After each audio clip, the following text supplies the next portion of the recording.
A gente fala agora sobre um tema muito importante, que são os afogamentos. Os homens são 87% das vítimas de afogamento no Espírito Santo. O perfil foi levantado a partir de um estudo feito pelo Instituto Jones dos Santos Neves. Entre 2023 e 2025, os homens representaram 86,8% das vítimas fatais, sendo mais preciso. É um índice 7,2 vezes superior ao registrado entre as mulheres. O levantamento também chama a atenção para a vulnerabilidade de crianças até 4 anos e de jovens entre 15 e 24 anos. Esses dados também evidenciam que o perfil dos afogamentos varia conforme o município. Em Linhares, por exemplo, que concentra o maior número de mortes de 2018 a 2026, os óbitos ocorreram principalmente em lagos, lagoas e represas. Em Guarapari, por outro lado, a maior parte das mortes é registrada no mar. Para falar sobre esse assunto, agora conosco, Antônio Ricardo Freisleben da Rocha, que é diretor-geral do Instituto Jones dos Santos Neves, e vai nos ajudar a entender o que esses dados eles mostram. Antônio, muito obrigado pela sua participação. Bom dia. Obrigado, Álvaro. Bom dia a todos que nos ouvem. Antônio, já de cara, então, essa diferença bem significativa entre as mortes de homens e mulheres por afogamento. Já dá para a gente entender por que isso? Os homens se arriscam mais? É exatamente isso, né? O perfil aí majoritário de homens representa essa noção do homem de superestimar suas habilidades no mar, nos rios, né? E subestimar os riscos, né? Então o homem ele enfrenta mais algumas adversidades também. Às vezes o mar está um pouco mais revolto, mas ainda assim ele se aventura. Então ele se coloca mais em condições de risco do que as mulheres.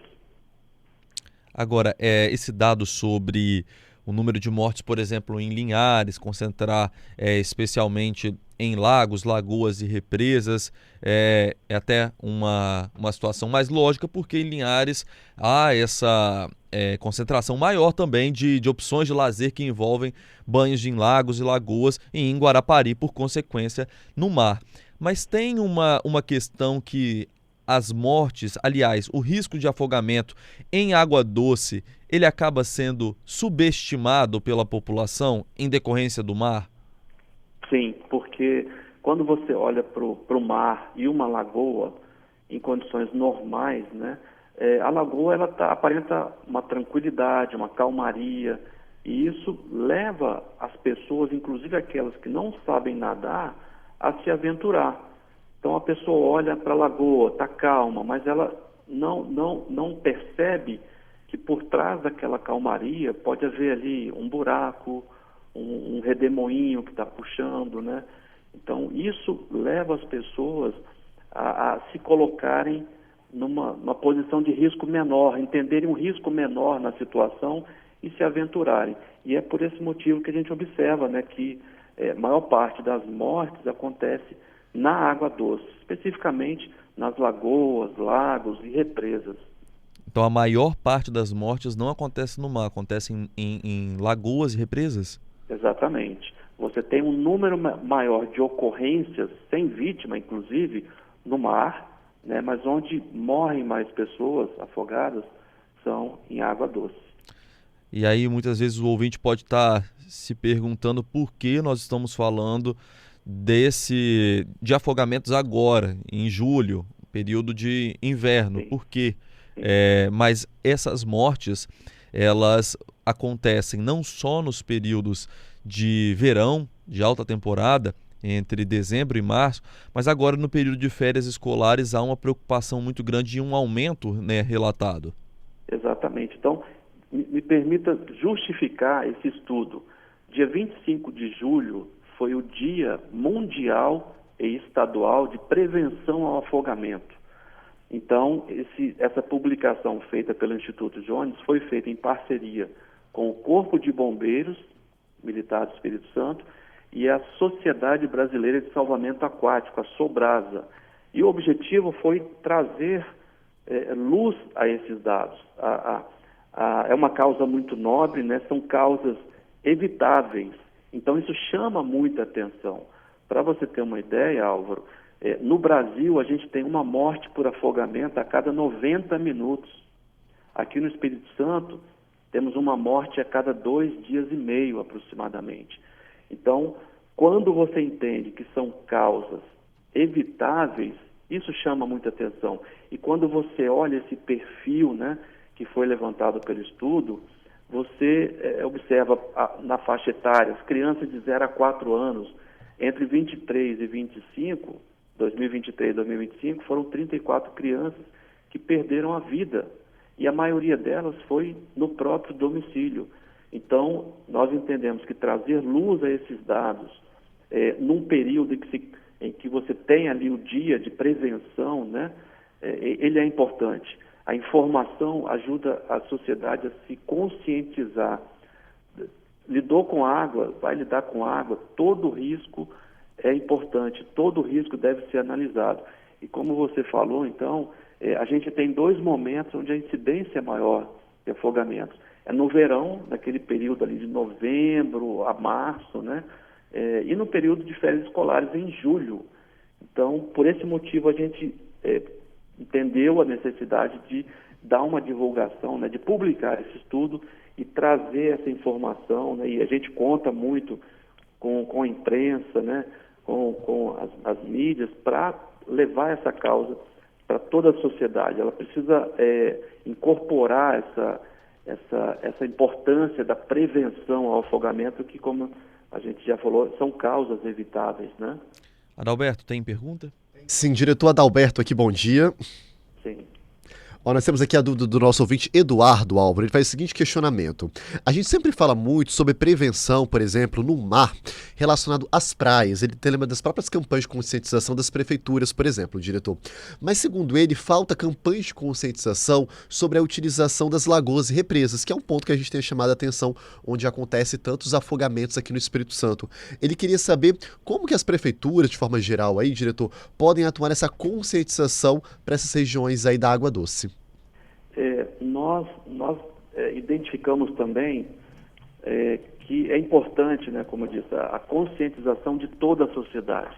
E isso envolve a rede escolar também, né, a rede escolar nos municípios, né, elas precisam fazer parte dessa campanha também, de entender, de levar ações. A própria Sociedade Brasileira de Salvamento, ela tem muitas ações junto às escolas, revistas em quadrinho, com atitudes que podem minimizar esses riscos, né? Então, existe um conjunto de ações que estão em curso no Brasil, no Espírito Santo, em alguns municípios, que buscam conscientizar a nossa população.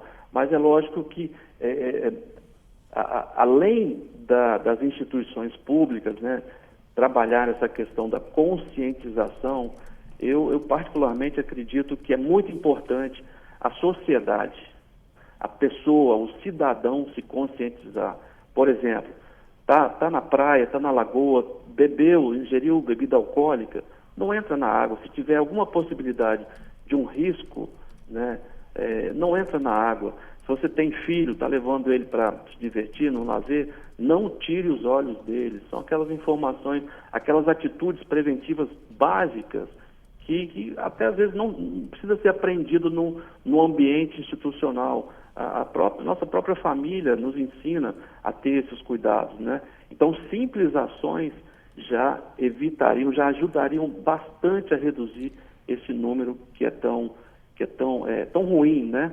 A gente teve aí, em 2025, foram 141 mortes aqui no Espírito Santo. E se a população ajudar nessa causa também, né?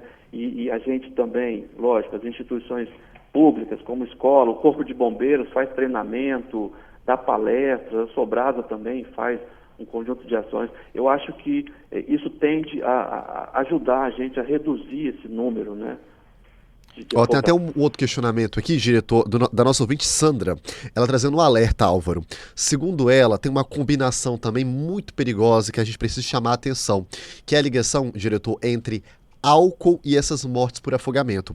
Ela lembra que principalmente no verão ali, né, as praias muito frequentadas ali, tem uma associação muito forte, a galera utilizando álcool, bebendo alguma coisa, e acaba que a pessoa vai para o mar, vai para a praia. Então ela está trazendo, lembrando dessa combinação muito perigosa, né? Álcool e esse risco de mortes por afogamento, em especial nas praias. Exatamente.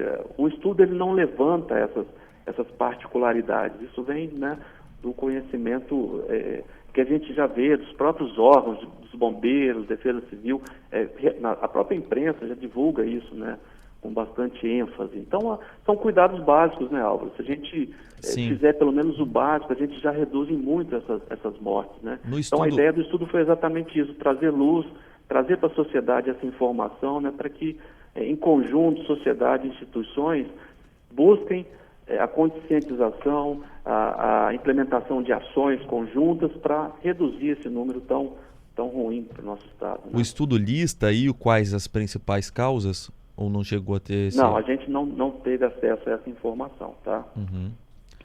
Somente o perfil mesmo das ocorrências. Certo. E então os homens, como nós dissemos, são as principais vítimas de afogamento aqui no Espírito Santo. 87% das vítimas são. Esse número é 7,2 vezes superior ao registrado por mulheres. Um estudo muito relevante, então, divulgado pelo Instituto Jones dos Santos Neves. Falou conosco aqui ao vivo na CBN Vitória, Antônio Ricardo Freisleben da Rocha, que é diretor-geral do Instituto Jones dos Santos Neves. Muito obrigado, diretor, pela sua entrevista. Nós agradecemos e convidamos a população a acessar esse estudo, né, que está disponível no site do Instituto Jones, gratuitamente, pode acessar. E lá tem outras informações também sobre o número de abordagens, né, preventivas realizadas. Enfim, tem um monte de informação lá que eu acho que vale a pena acessar. Tá bom? Obrigado. Agradecemos.